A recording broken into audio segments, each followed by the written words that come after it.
How I increased my marks from 5 to 180 out of 180 this year in chemistry. Hi guys, my name is Praveen and I secured 660 this year in NEET 24. तो यार इस video में मैं specifically अपने एक kind of a worst nightmare के बारे में बात करूंगा जो पर्सनली मेरे लिए तो केमिस्ट्री था। यार हर एक नीट एस्पिरेंट की जर्नी में एक ना एक सब्जेक्ट ज़रूर ऐसा होता है जो उसे बहुत ज़्यादा टफ लगता है। बीट फिजिक्स हो गया या केमिस्ट्री हो गया या फिर कुछ लोगों के लिए बायोलॉजी भी हो जाता है। बायोलॉजी में तो ऐसा हो जाता है कि मैं पढ़ता जा रहा हूँ या पढ़ती जा रही हूँ लेकिन 300 टच ही नहीं हो पा रहे हैं। तो यार इस वीडियो में तो मैं स्पेसिफिकली केमिस्ट्री के बारे में बात करूँगा। तो यार देखो, अगर आपको सब्जेक्ट टफ लगता है तो आप उसमें एक स्ट्रेट फॉर्म में जाएंगे तो वो इम्प्रूवमेंट नहीं शो करता है, आपको उसको थोड़ा ट्विस्टेड फॉर्म में बदलना ही पड़ेगा। अब उसे आप कुछ स्मार्ट स्ट्रेटजिक पॉइंट्स बार बार सोचिए। अगर स्मार्ट स्ट्रेटजिक पॉइंट्स कुछ आ रहे हैं आपके दिमाग में तो उसे अप्लाई करने की कोशिश करिए। देखिए, पर्सनली मैंने क्या डेवलप किया था इन सारे स्ट्रेटजिक पॉइंट्स के बारे में, उन सब के बारे में मैं आपको बताऊंगा। लेकिन आप अपनी स्टडी रूटीन के हिसाब से उसे थोड़ा ट्विस्टेड फॉर्म में अपने लिए पर्सनली अप्लाई कर सकते हैं और आई एम श्योर उससे हेल्प तो ज़रूर मिलेगी आपको। तो यार अगर मैं पहला पॉइंट अपना एक रखना चाहूँ तो सबसे इम्पोर्टेंट पॉइंट एक अच्छा टीचर होना। अगर आपके लिए कोई सब्जेक्ट टफ है तो एक अच्छा टीचर आपको खोजना ही पड़ेगा। और देखो, पर्सनली मैं एक तरीका बताता हूँ, अपने दोस्तों से पूछिए, काफ़ी दोस्तों से पूछिए। जैसे कि मैं अपने एक केस में बताऊँ, मैं फिज़िक्स का एक एग्जांपल लेना चाहूँगा। मुझे कुछ सब मतलब चैप्टर्स फिज़िक्स के टफ लगते थे। तो एलएन के टीचर्स मुझे अच्छे से वो समझा नहीं पा रहे थे तो मुझे लगा कहीं से तो पढ़ना पड़ेगा। तो मैं लाइब्रेरी जाता था तो काफ़ी मेरे वहाँ दोस्त थे। तो मैंने ये टेक्निक अपनाई कि मैं अपने कुछ दोस्तों से पूछता था कि यार फिज़िक्स के कोई टीचर अच्छे बताओ यार, मुझे ये सब पढ़ना है। तो धीरे धीरे काफ़ी लोगों ने कुछ टीचर्स बताएं। फिर एक टीचर की फ्रीक्वेंसी बहुत ज़्यादा बढ़ने लगी, that is AG sir of on academy. फिर मैं पूछता गया तो सबसे ज़्यादा मतलब काफ़ी ज़्यादा बच्चे यही बोलने लगे कि यार AG sir of Unacademy, AG sir of Unacademy. Finally मुझे वो बहुत ज़्यादा पर्सनली अच्छे लगे और फिर मुझे जो भी वीक चैप्टर्स लगते थे मैं उन्हीं से ही पढ़ता था और फाइनली वो मेरे लिए वर्क करा और it was totally worth it. और यार देखो, अगर आप लोगों को नहीं मिल रहे हैं कोई अच्छे टीचर्स तो आप पर्सनली मुझे डीएम कर सकते हैं इंस्टा पे। मैं आपको कुछ टीचर्स ज़रूर सजेस्ट कर सकता हूँ, एलएन के भी और ऑनलाइन में भी। अगर आप लोगों को उनसे पढ़ना है तो आप पढ़ सकते हैं बिल्कुल भी। और यार देखो, मैं कुछ पॉइंट्स अभी से क्लियर करता हुआ चल रहा हूँ। मुझे प्रीवियस बहुत ज़्यादा कमेंट्स आए हैं और इंस्टा पे भी मैसेज आए हैं कि क्या मैं ऑर्गेनिक और इनऑर्गेनिक की सिर्फ एनसीईआरटी पढ़ लूँ और फिर उनके क्वेश्चंस कर लूँगा, क्या ये इनफ होंगे। तो यार देखो, पर्सनली मेरी तरफ से तो यही सजेशन, अगर तुम लोग इस साल 600 से अबव नहीं हो तो ऐसा मत करो। देखो, कुछ चीज़ों को प्रॉपर समझने के लिए एक प्रोसेस के थ्रू गुजरना ही पड़ता है। पहले तो एक अच्छे टीचर ज़रूर ढूंढो अगर तुम लोगों का वो चैप्टर वीक है, वो सब्जेक्ट वीक है। फिर उसके बाद उसकी अच्छी नोट्स बनाओ। देखो, नॉर्मल चैप्टर्स के लिए जैसा मैंने बोला तुम लोग फास्ट वे में नोट्स एक बना सकते हो, लेकिन अगर बहुत ज़्यादा वीक चैप्टर है तो अच्छी नोट्स इज़ मोर इम्पॉर्टेंट। फिर अगर ये चीज़ आप समझ में आ गया आपको, तो जब आप एनसीईआरटी पढ़ेंगे तो वो आपको काफ़ी ईजी लगेगी। आपको परेशान नहीं होना पड़ेगा कि मुझे ये लाइन नहीं समझ आ रही, ये लाइन नहीं समझ आ रही, अब टीचर के पास जाओ, डाउट काउंटर जाओ। तो ऐसा नहीं होगा। मैं फिज़िकल के पूरी एनसीईआरटी तो पढ़ नहीं पाया था। मैं ज़्यादा वीक टॉपिक्स को पहले पढ़ता था। तो ऑर्गेनिक जैसे हो गया, इनऑर्गेनिक, इसकी तो पूरी एनसीईआरटी मैंने पढ़ी थी। बाकी फिजिकल मैं पूरी नहीं पढ़ पाया था, लेकिन उसके लिए एक लॉजिकल अप्रोच होती है। Physical kind of a physics की तरीके रहती है क्योंकि न्यूमेरिकल प्रॉब्लम्स रहती है। तो वो अप्रोच अगर आप ज़्यादा रखेंगे और एनसीईआरटी कुछ इंपॉर्टेंट चैप्टर्स की पढ़नी ज़रूरी होती है। जैसे फॉर एग्जांपल एक डाइवर वाला क्वेश्चन सॉल्यूशन चैप्टर में आई थिंक है। तो डाइवर में उसमें पूछता है कि उसके गैस सिलेंडर में कितनी परसेंट नाइट्रोजन है, तो ये सब आता है। तो एक बार आप एनसीईआरटी पढ़ लीजिए और ये सारे इंपॉर्टेंट पॉइंट्स आपको क्लिक कर जाएंगे कि हाँ इंपॉर्टेंट है, तो उससे मार्क कर लीजिए। क्वेश्चन प्रैक्टिस, बहुत लोगों ने पूछा कि क्वेश्चन प्रैक्टिस कहाँ से करूँ। देखो, एक रिलायबल सोर्स पहले तो ढूंढ लो। देखो, इधर उधर रैंडम बुक्स लेने से अच्छा है कि अगर तुम्हें सेकंड हैंड भी मिले तो एलएन या फिर आकाश या फिर पीडब्ल्यू के मॉड्यूल्स खरीद लो। उसके क्योंकि नीट एक्यूरेट क्वेश्चन थोड़े एक्सपर्ट टीचर्स उसमें डालते हैं क्वेश्चन नीट को एनालाइज करने के बाद। तो उससे काफ़ी स्पेसिफिक डायरेक्शन में तुम्हारी प्रिपरेशन जाएगी ज़रूर। बात करता हूँ मैं फिज़िकल की। तो यार देखो, फिजिकल में क्या सीक्वेंस होना चाहिए, पहले देखो टीचर्स, फिर नोट्स। देखो, अच्छे नोट्स बनाना क्योंकि फिजिकल केमिस्ट्री में लॉजिकल अप्रोच थोड़ी ज़्यादा रिक्वायरमेंट होती है। और फिर मैं यहाँ एनसीईआरटी में थोड़ा ट्विस्ट करना चाहूँगा। एनसीईआरटी इसकी थोड़ी देर के लिए साइड में रख देना। जो इम्पॉर्टेंट है लाइक ऑर्गेनिक, इनऑर्गेनिक, इनकी एनसीईआरटी बार बार पढ़ते जाना और ख़त्म कर देना। फिर उसके बाद फिजिकल की केमिस्ट्री पे जंप करना। ऐसा ना हो जाए तुम लोगों के साथ कि तुम फिजिकल केमिस्ट्री पहले पढ़ रहे हो और उसकी एनसीईआरटी पे पूरा तुमने फिजिकल केमिस्ट्री पढ़ डाली, लेकिन आखिरी में तुम्हारे पास टाइम ही नहीं बचा ऑर्गेनिक और इनऑर्गेनिक की एनसीईआरटी पढ़ने के लिए। इसलिए बेस्ट वे है कि एक सीक्वेंस तो एटलीस्ट फॉलो करो। जैसे मुझे आयनिक इक्विलिब्रियम बहुत ज़्यादा टफ लगता था, मुझे समझ ही नहीं आता था कि आयनिक इक्विलिब्रियम क्वेश्चन आ जाए तो मैं ऐसे ही पेपर में, मतलब 3-4 महीने तक तुम समझ ही नहीं आया तो मैं ऐसे ही पेपर आता था तो आयनिक इक्विलिब्रियम पे बस क्वेश्चन छोड़ देता था, देखते ही छोड़ देता था। अब इसमें बाकी स्टूडेंट्स क्या करेंगे, पहले एक अच्छा टीचर ढूंढेंगे, फिर नोट्स बनाएंगे, फिर उसके क्वेश्चन प्रैक्टिस पे जाएंगे। मैंने ये एक बहुत अच्छी चीज़ अपनी इस जर्नी में कर रखी थी कि कभी भी मैं क्लास में पढ़ता था तो नोट्स बहुत ज़्यादा अच्छी बनाने की कोशिश करता था। तो मुझे आयनिक इक्विलिब्रियम समझ में तो नहीं आता था, लेकिन फाइनली मेरी नोट्स, मुझे पूरा बिलीव था कि बहुत अच्छी मैंने बनाई, बहुत मेहनत से, इससे ज़्यादा मेहनत से मैं नहीं बना सकता। तो मैंने उस नोट्स को एक दिन उठाया, संडे को स्पेसिफिकली, जब बहुत टफ टॉपिक्स होता है तो संडे को उठाता हूँ। 10 घंटा लाइब्रेरी या 12 घंटा लाइब्रेरी में बैठता हूँ दिन का। फिर पूरे दिन 12 घंटे मैं वही चैप्टर सिर्फ पढ़ता हूँ कि आज इसका तो मतलब एकदम से इजी बना के ही छोड़ूंगा। तो मैंने जैसे संडे को लिया, आयनिक इक्विलिब्रियम उठाया, मुझे पता है मुझे नोट्स अगर मैं पढ़ूंगा तो सब समझ आ जाएंगे क्योंकि मैं उसका डिटेल फॉर्म में सब कुछ लिखा रहता हूँ। तो मैंने नोट्स पढ़ना शुरू किया, पूरा आखिरी तक 5 घंटे लगा करके नोट्स पूरा एकदम अच्छे से रट डाला, पढ़ा, समझा और रट भी लिया। कभी कभी मॉड्यूल्स भी खोल लेता था कि अगर बहुत ज़्यादा टफ टॉपिक है तो देखूँ एक्स्ट्रा पॉइंट मॉड्यूल में कुछ लिखा है जिससे और ज़्यादा समझ में आए। तो ये कर लिया मैंने और मुझे फाइनली इससे ही समझ आ जाता था, जिसकी वजह से मुझे टीचर्स के लेक्चर इतने ज़्यादा नहीं देखने पड़ते थे। 10 घंटे के लेक्चर, उसके नोट्स बनाओ, मेरा सारा काम मतलब नोट्स से ही हो जाता था। फिर उसके बाद डायरेक्ट मैं क्वेश्चन पे जंप करता था। क्वेश्चन फिर मैं प्रैक्टिस करता गया और एक्सरसाइज 1-2 जैसे एल के मॉड्यूल में होती है वो ख़त्म कर लिया। अब फाइनली जब इतना सारा चीज़ ख़त्म हो जाता है तो आपके दिमाग में एक अच्छा विजुअल बन जाता है कि आपने एक्सरसाइज 2 कर ली, जिसमें PYQs होते हैं, तो क्या नीट में आने वाला है ये चीज़ आपको पता चल जाता है।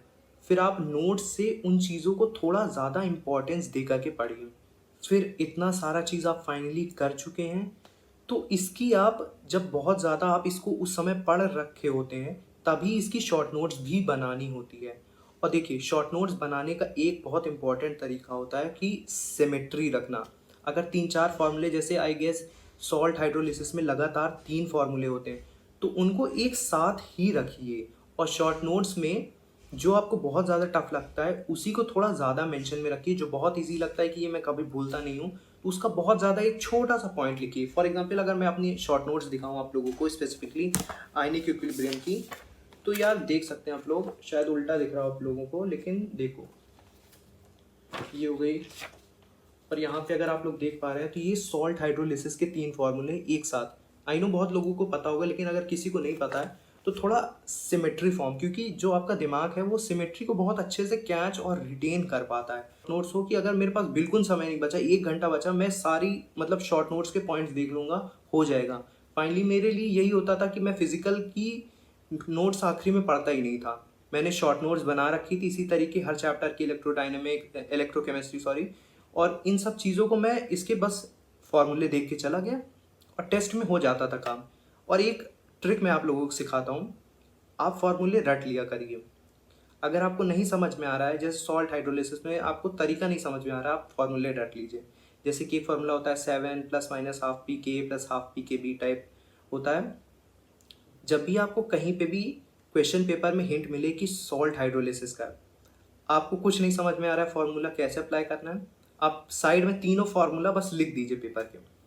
फिर पेपर में क्या क्या इन्फॉर्मेशन उस क्वेश्चन के रिगार्डिंग दे रखी है उनको एक्सट्रैक्ट करिए। एक्सट्रैक्ट करने के बाद तीनों में देखिए कौन से में अप्लाई हो रही, जिसमें भी अप्लाई हो रही। इतना ही सरल नीट का क्वेश्चन हो जाता है कभी कभी।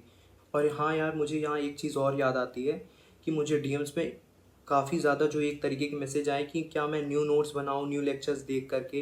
तो ड्रॉपर्स के लिए मैं ये एक पॉइंट ऐड करना चाहूँगा कि अगर तुम्हारी नोट्स प्रीवियस ईयर की थोड़ी सी भी ठीक ठाक बनी है तो न्यू लेक्चर्स न्यू नोट्स मत बनाओ। तुम ड्रॉपर हो, तुम्हें बहुत कुछ पढ़ना है एक साल में, तुम उस नोट्स को ही पढ़ो 1-2 बार। नोट्स को ही पढ़ डालो, फिर उसके बाद थोड़े बहुत पॉइंट्स अगर तुम्हें लग रहा है कि मिसिंग है तो एक बार मॉड्यूल खोल के उस टॉपिक को देखो। ज़्यादा टाइम नहीं लगेगा, देखो एक बार जल्दी से पढ़ लो, कुछ पॉइंट्स लग रहे हैं तो ऐड कर लो नोट्स में, खत्म काम। धीरे धीरे 1 2 बार 3 बार रिवीजन करने में तुम्हारी नोट्स भी परफेक्ट हो जाएगी इंपॉर्टेंट पॉइंट्स ऐड करते करते। और इससे तुम्हारा सेव टाइम होगा। देखो इससे तुम काफ़ी बच्चों से आगे निकल जाओगे जो लोग स्टार्टिंग से मतलब ये कर रहे हैं कि नोट्स भी बनाएंगे, सब कुछ मैं पढ़ूंगा, सब कुछ पढ़ूंगा। देखो ये ब्लाइंड अप्रोच होती है, प्लीज़ ऐसा मत अप्लाई करना, ये ब्लाइंड अप्रोच होती है। थोड़ी स्मार्ट स्ट्रेटेजिक पॉइंट्स तो अप्लाई करने ही पड़ेंगे अगर बाकी लोगों से आगे निकलना है तो। And now coming to inorganic. देखो यार इनऑर्गेनिक में भी एनसीईआरटी पे डायरेक्ट जंप तो नहीं करना होता है।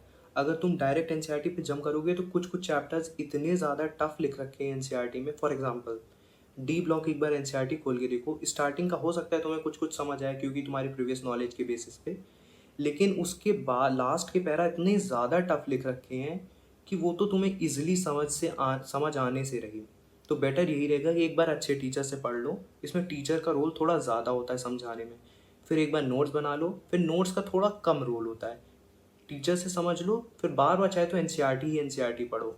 देखो एनसीईआरटी में तुम्हें कुछ ऐसे पॉइंट्स मिलेंगे ज़रूर जो आप तुम्हें टीचर्स ने भी नहीं समझाए होंगे और वो तुम्हें समझ में एनसीईआरटी में आएंगे भी नहीं। तुम एक काम करो, उसके थोड़े रेफरेंस कहीं से समझने की कोशिश करो, और अगर नहीं समझ आते हैं तो उसे एज इट इज़ रटना शुरू कर दो।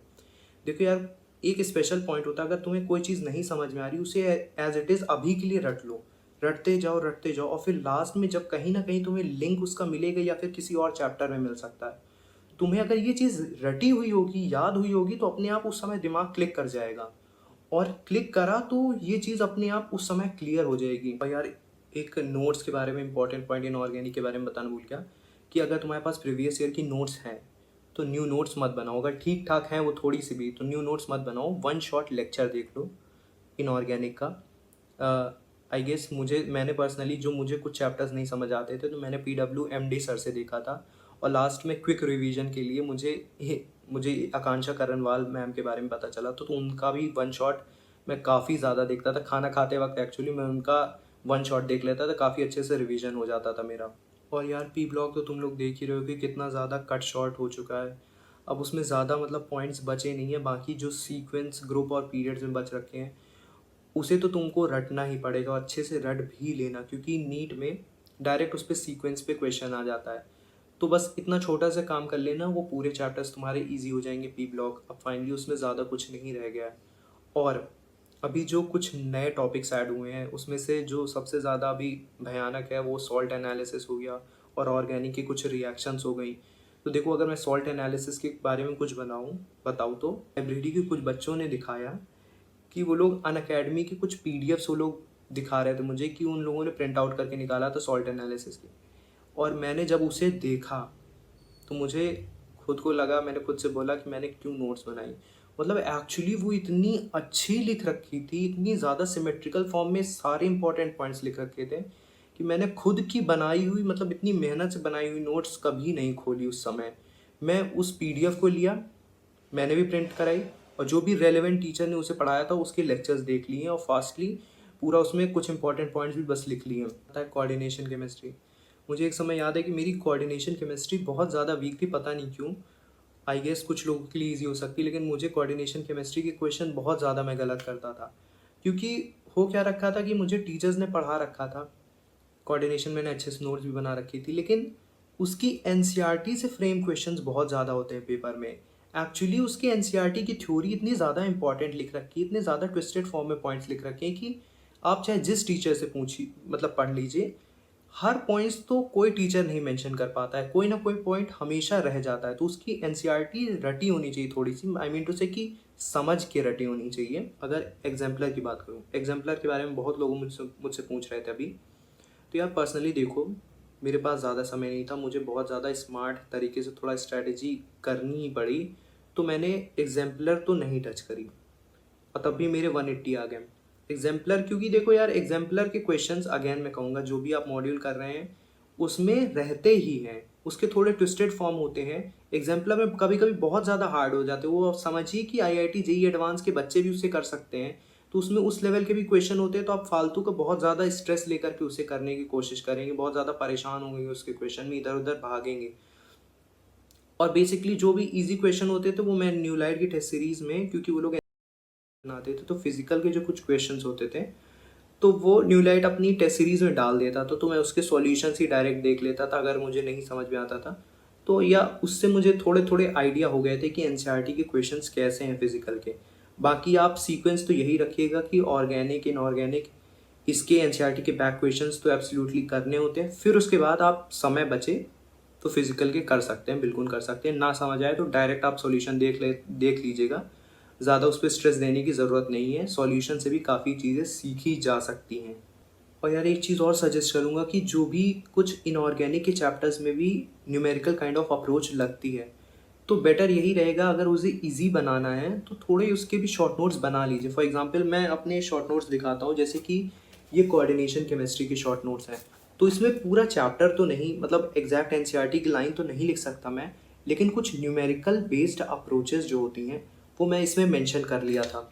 जैसे कि आप लोग देख सकते हैं यहाँ पे, मतलब कोऑर्डिनेशन केमिस्ट्री और वायलेट ग्रे जो इंपॉर्टेंट पॉइंट्स हो गए, और आइसोमेरिज्म वगैरह हो गया, इसके कितने फॉर्म्स बनते हैं, डायरेक्ट डायरेक्ट कभी कभी लर्न कि हाँ मतलब अगर ये फॉर्मेट दिख गया तो इसके इतने आइसोमर्स बन सकते हैं, ये सब चीज़ें डायरेक्ट थोड़ा अगर याद रहे ना, तो जो चीज़ आपको एग्ज़ाम में 2 मिनट लगाने वाली है वो शायद 5 सेकेंड में ही आ जाएगी। तो जैसे इतनी बड़ी चीज़ है, तो इतना बड़ा अगर आप रट लेंगे ना तो आपका ये चीज़ आती है, ज़रूर आती है, पेपर में बहुत ज़्यादा दिखती है, इसीलिए इसे डायरेक्ट फॉर्म में रट लीजिए अगर मेरा सजेशन माने तो।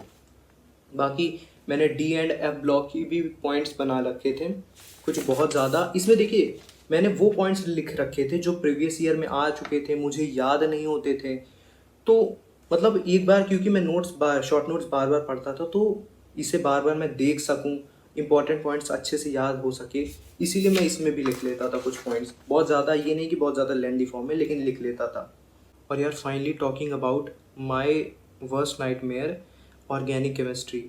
ऑर्गेनिक केमिस्ट्री के नाम पे मुझे सच बताऊं तो आईयूपीएसी और आइसोमेरिज्म, और ज़्यादा से ज़्यादा हो गया, बहुत ज़्यादा पढ़ लिया मैंने, तो GOC1 यहाँ तक समझ आता था। उसके बाद मैं चाहे जितना पढ़ लूँ GOC2 जिसमें रिएक्शन मैकेनिज्म नेम रिएजेंट्स आ जाएँ, तो वो समझ ही नहीं आते थे, उनका मैकेनिज्म ही नहीं समझ में आ रहा है, क्या करते हैं, कहाँ से क्या टूटता है, क्या जुड़ता है, बिल्कुल नहीं समझ आ रहा था।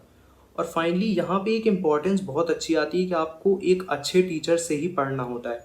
देखिए यार, जिन लोगों को अगर मतलब GOC2 नहीं समझ में आ रही है, आप चैप्टर वाइज मत पढ़िए। एक तो कुछ टीचर्स होते हैं जो चैप्टर वाइज पढ़ाते हैं, मैं सबको नहीं कह सकता, कुछ लोगों को समझ में आता हो चैप्टर वाइज, लेकिन पर्सनली मेरे काफ़ी दोस्त थे, वो लोग भी GOC2 काइंड ऑफ फॉर्मेट में पढ़ते थे, तब उनको ज़्यादा समझ में आता था। तो अगर आप चैप्टर वाइज, मैं तो पर्सनली नहीं सजेस्ट करूँगा, तो मुझे जो टीचर ने पढ़ाया था, जब वो GOC2 के फॉर्मेट में पढ़ाया उन्होंने, तब उन्होंने काफ़ी चीज़ें लिंक करके पढ़ाई। और पर्सनली मुझे LN के RV सर ने पढ़ाया था, राजीव वश ने, तो बहुत अच्छे मुझे वो लगे। वो पूरी NCERT ही लिखवा देते थे नोट्स में, NCERT की ही रिएक्शन, NCERT से बाहर बिल्कुल नहीं जाते थे, उसी को समझाते थे। और फाइनली जब मैं आखिरी में आते आते NCERT भी जब मैंने ऑर्गेनिक की पढ़ी, तो मुझे पता चला कि मेरी नोट्स में पूरी NCERT छप रखी है। और हाँ, क्योंकि मेरी ऑर्गेनिक केमिस्ट्री बहुत वीक थी तो मैं मॉड्यूल के क्वेश्चन बना ही नहीं पाता था। आज तक मैं आप लोगों को दिखा सकता हूँ, मेरे मॉड्यूल, ऑर्गेनिक के मॉड्यूल का पूरा मतलब एक्सरसाइज बिल्कुल उस पर अनटच्ड टाइप की है। क्योंकि यार देखो, ऑर्गेनिक केमिस्ट्री एक बायो काइंड ऑफ चीज़ भी हो जाती है। बायो में जैसे बहुत लोग, आप लोगों ने देखा होगा, सजेस्ट करते हैं कि क्वेश्चन प्रैक्टिस से ज़्यादा इंपॉर्टेंट आप उसको रिवाइज कर लीजिए उस चैप्टर को। आई नो क्वेश्चन प्रैक्टिस भी इंपॉर्टेंट होती है, लेकिन आप रिवीजन उसमें ज़्यादा फ़ायदा करता है। तो ऑर्गेनिक केमिस्ट्री भी मुझे यही लगी थी। और बाकी यार, अगर मैं ऑर्गेनिक केमिस्ट्री के बारे में क्लैरिफिकेशन दूँ तो एक अच्छे टीचर से पढ़ो। मेरी यही गलती थी, क्योंकि मुझे प्रीवियस ईयर में अच्छे टीचर्स नहीं मिले थे, इसी वजह से मुझसे मॉड्यूल के क्वेश्चन भी नहीं बन रहे थे। और फाइनली जब अच्छे टीचर मिले, मैंने NCERT एक बार पढ़ ली, तो मेरे से आखिरी तक आते आते मॉड्यूल के क्वेश्चन बनने लगे। तो देखो यार, ऑर्गेनिक में अगर मैं GOC2 रिएक्शन की बात करूँ, तो मेरे पर्सनली जो टीचर, एक क्लैरिफिकेशन मैं देने की कोशिश कर रहा हूँ, पर्सनली मेरे जो टीचर पढ़ाते GOC2 फॉर्मेट में पढ़ाते थे, और राजीव वैष्णव सर पढ़ाते थे। तो देखो स्टार्टिंग में ये देखो मेरी मतलब नोट्स, उन्होंने क्या लिखा रखा था, जैसे कि अगर उल्टा दिख रहा हो तो मैं पढ़ के दिखा दे रहा हूँ कि EAR जो है, EAR किसके लिए एप्लीकेबल होता है, एल्कीन और एल्काइन के लिए एप्लीकेबल होता है। FRAR भी एल्कीन एल्काइन के लिए। NAR जो होता है वो स्पेसिफिकली पहले पन्ने में ये चीज़ लिखा रखी है GOC2 में कि NAR जो होता है एल्डिहाइड कीटोन कार्बोनाइल कंपाउंड्स के लिए। फिर सब्सटीट्यूशन रिएक्शन में ESR, FSR, NSR, जैसे कि ESR एरोमेटिक कंपाउंड्स के लिए एप्लीकेबल होता है। तो मतलब अगर तुम्हें कहीं भी एरोमेटिक काइंड ऑफ कंपाउंड दिख जाए तो तुम्हारे दिमाग में पहले क्या क्लिक होना चाहिए कि ESR हो सकता है शायद इसमें। तो अगर ESR है तो मुझे उसी डायरेक्शन में अब सोचना है, सारी तरफ नहीं जाना है। तो मतलब इससे क्वेश्चन अप्रोच काफ़ी फास्ट हो जाती है, काफ़ी फास्ट वे में आप क्वेश्चन कर पाते हैं। नहीं तो आपको बार बार सोचना है कि यार इसमें ये भी अप्लाई करके देखूँ, ये भी अप्लाई करके देखूँ, क्या लग रहा है, क्या लग रहा है। और बाकी यार अगर मैं तुम लोगों को अगर कुछ नोट्स बनाने के बारे में अगर टिप काइंड ऑफ देना चाहूँ तो देखो, जैसे कि पर्सनली मैं क्या करता था कि कोई भी अगर चैप्टर, जैसे कि GOC2 है, तो इसमें हर पेज पे मैं कुछ ना कुछ हाईलाइट ज़रूर करके रखता था। और इतना ज़्यादा स्पेसिफिक हाईलाइट करता था कि ये लाइन तो मुझे आती ही नहीं समझ में, बहुत ज़्यादा मैं भूल रहा हूँ। जो भी मैं क्वेश्चन मिस्टेक्स करता था पेपर में, या फिर भूल गया कभी कभी, बार बार नोट्स देखा, रहे यार ये यहाँ पे लिखा है मुझे याद नहीं आ रहा था, या फिर भूल जा रहा हूँ मैं बार बार, तो मैं उसे येलो हाइलाइटर से हाईलाइट कर देता था। मेरे मतलब हाईलाइट डिफरेंट कलर से भी करता था कि उसके हर एक के डिफरेंट एक मीनिंग होते थे। कि येलो से किया बहुत ज़्यादा इंपॉर्टेंट है, ब्लू काइंड ऑफ किया तो उसका मतलब कि हाँ एक बार पढ़ना ज़रूरी है, और जिसमें हाईलाइट नहीं किया कि उसको एक बार बहुत फास्ट देख सकता हूँ मैं।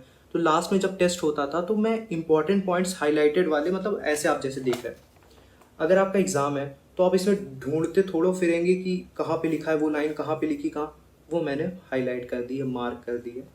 बाकी मुझे लाइंस जो नॉर्मल लिख रखी वो मेरे दिमाग में पहले से फिट है, वो मुझे इजी लगती है। तो मुझे ये वाले हाईलाइटेड पॉइंट्स मैं ऐसे मतलब लास्ट एग्जाम में ऐसे ऐसे पन्ने पलटते थे कि हाँ हाँ ये देख लिया, ये देख लिया, ख़त्म, ये पन्ना भी ख़त्म, ये देख लिया। और पेपर में आपको पता है कि बहुत ज़्यादा जो कुछ टफ क्वेश्चन बनाने रहते हैं तो इन्हीं लाइन से आते हैं। तो अगर ये लाइन आप हाईलाइट करके रखेंगे तो लास्ट में आप ये लाइन हमेशा देख के जाएंगे और बाकी लोगों से आगे जाएंगे, क्योंकि आपने फास्ट ये रिवीजन क्विक उसी समय देख करके आए हैं, और बार बार देखने से आपको याद भी होता जाएगा। और बाकी यार अगर तुम्हें ये सब समझ में आने लगे तो फाइनली एग्ज़ाम तक आते आते सिर्फ और सिर्फ NCERT ही पढ़ना शुरू कर देना। NCERT में ही सारे इंपॉर्टेंट पॉइंट्स ऐड कर लेना, क्योंकि फाइनली NCERT की ही लाइन उठ के नीट में आएगी, और हर साल यही हो रहा है अब। तो फाइनली अगर बार बार NCERT की लाइन पढ़ोगे तो तुम्हें एग्ज़ाम में देखते ही क्लिक हो जाएगा, क्योंकि नोट्स में ऐसा रहता है कि वो लोग थ्योरी वाइज नहीं लिखवाते, वो लोग इंपॉर्टेंट पॉइंट्स वाइज लिखवाते हैं, तो उससे डायरेक्ट क्लिक नहीं होता। और अगर तुम NCERT बार बार पढ़े रहोगे तो तुम्हें डायरेक्ट वो लाइन ही याद आ जाएगी कि अगर एसेशन रीजन बन गया तो तुम्हें पता है कि ये लाइन यहाँ लिखी थी, फिर उसके बाद ये लाइन लिखी थी, तो हाँ ये करेक्ट एक्सप्लेनेशन है। तो एसेशन रीजन करेक्ट होने के काफ़ी अच्छा चांसेस रहते हैं उसमें। और बाकी यार NCERT के बैक पेजेस में जाया करो, उसमें डायरेक्ट रेफरेंस देखा करो अगर कोई चीज़ नहीं समझ में आ रही है। और फाइनली यही सब करते करते ऑर्गेनिक मेरे लिए मतलब जनवरी तक तो इतनी ज़्यादा सिंपल हो चुकी थी, इतना ज़्यादा मैं गलती करके सब कुछ मतलब दिमाग में आ चुका था मेरे, कि फाइनली अब गलती होना भी बंद हो गई। मतलब अगर मैं कुछ भी ना पढ़ के जाऊँ केमिस्ट्री में, एक बार के लिए फिजिकल ख़राब चली गई, इनऑर्गेनिक ख़राब चली गई, लेकिन ऑर्गेनिक मतलब वॉज माई स्ट्रेंथ, गलत ही नहीं हो रहा है उसमें। हमेशा किसी ना किसी रिएजेंट का जो भी है वो उसका इंपॉर्टेंट पॉइंट याद आ जाता है, छोटा सा पॉइंट हमेशा दिमाग में रहता था कि मैंने ये गलती करी थी, और जैसे ही वो पॉइंट याद आता है तुरंत मैं एक सही ऑप्शन तक तो हमेशा पहुंच जाता था। तो मतलब 15 में से हमेशा 13-14 क्वेश्चन मेरे सही होने लगे फाइनली लास्ट तक आते आते। और यार मेरे से जो लोग कमेंट्स में और इंस्टाग्राम पर्सनली DM करे थे कि आप 3-3 टेस्ट सीरीज़ एक्स्ट्रा में कैसे मैनेज करते थे, तो शायद मैंने उसका जवाब भी दे दिया है, क्योंकि मैं मॉड्यूल्स के क्वेश्चन ज़्यादा नहीं करता था, और मैंने 3 टेस्ट सीरीज़ एक्स्ट्रा में ले ली थी तो मैं मॉड्यूल्स ज़्यादा छू ही नहीं पाता था। तो मैंने उसे साइड ही रख दिया था, क्योंकि हर 2-2 दिन में मेरी अगली टेस्ट सीरीज़ के टेस्ट आ जाते थे, और लास्ट तक आते आते तो हर दिन एक टेस्ट सीरीज़, और कभी कभी तो एक दिन में 2-2 टेस्ट सीरीज़। अब एक दिन में 2-2 टेस्ट सीरीज़, कुछ लोग ये भी पूछ रहे हैं कि एक दिन में 2-2 टेस्ट सीरीज़ तो मैच कैसे होता था, आप तो आपको तो छोड़नी बार बार पड़ जाती थी। तो एक स्पेसिफिक पॉइंट बताता हूँ, न्यूलाइट और BYS जो टेस्ट सीरीज़ थी उसमें 2 शिफ्ट में टेस्ट होते थे। पहला शिफ्ट 9 बजे से 12:30 बजे तक लगभग, और दूसरा जो होता था वो 2 बजे से 5:20 तक होता था। तो मैं ये भी करता था कि एक टेस्ट जो है वो मॉर्निंग शिफ्ट में दे दिया, और दूसरा टेस्ट जो है वो बाद वाली शिफ्ट में दे दिया, और फिर शाम को आता था तो शाम को पूरा पेपर एनालिसिस ही कर लेता था, क्योंकि मैंने अपना सिलेबस जल्दी ही ख़त्म, दिसंबर तक ख़त्म कर लिया था एक बार। और बाकी यार जो उसकी थोड़ी सी फाइननेस करनी होती है, एक परफेक्शन आ सके आपकी प्रिपरेशन में, वो मैं टेस्ट सीरीज़ के थ्रू कर रहा था कि हाँ जितनी भी गलती हो सकती है, गलती हो रही है, करता जा रहा हूँ, लेकिन उसे एनालाइज भी करता जा रहा हूँ। अगर नहीं समझ में आ रहा है, डायरेक्ट सॉल्यूशन, ज़्यादा समय वेस्ट नहीं करता था मैं, डायरेक्ट सॉल्यूशन देख लेता था, क्योंकि जैसा कि मैंने कहा कि सॉल्यूशन से भी आप काफ़ी चीज़ें सीख सकते हैं। और यार श्योर यार, अगर आप लोगों को कोई भी रिकमेंडेशन हो, कोई भी सजेशन हो कि मुझे नेक्स्ट वीडियो किस टॉपिक पे बनानी चाहिए, तो यार sure do let me know in the comments, क्योंकि मैं आप ही लोगों के कमेंट्स देख करके और बाकी जो पर्सनली मुझे इंस्टा पे डीएम करते हैं, उसी से मैं डिसाइड करता हूँ कि मेरी नेक्स्ट वीडियो क्या होगी। और यार बाकी अगर आप लोगों को कोई भी पिन पॉइंट डाउट है तो मुझे इंस्टा पे मैसेज कर सकते हैं आप लोग, क्योंकि I am more active there. बाकी अगर आप लोग नहीं यूज़ करते हैं तो you can also comment down here, I will reply as soon as possible. बाकी आई लिटरली जो भी मैंने अपनी इस नीट जर्नी के दौरान स्मार्ट पॉइंट्स और किस तरीके से अपनी स्टडी को ईजी बनाने की कोशिश करी थी, वो सारे मैं जेन्युइन पॉइंट्स आपके साथ शेयर कर रहा हूँ और इन फ्यूचर ऑल्सो करूँगा भी। तो अगर आपको लगता है कि आप कुछ भी इस वीडियो से सीख रहे हैं, इन फ्यूचर मेरे से सीख सकते हैं, तो you can also subscribe to this channel. और बाकी मैंने अपनी एक नीट जर्नी में पूरी 176 टू 660 मार्क्स कैसे मैं पहुंचा, उसमें क्या मैंने गलतियां की, तो वो भी मैं एक डाल चुका हूँ। और उस पर काफ़ी लोग कमेंट कर रहे थे कि टेस्ट सीरीज़ पे बना दीजिए, क्योंकि मैंने 3 एक्स्ट्रा टेस्ट सीरीज़ ले रखी थी, तो मैंने उस पर भी वीडियो डाल दिया है, तो you can also check out that. Till then bye.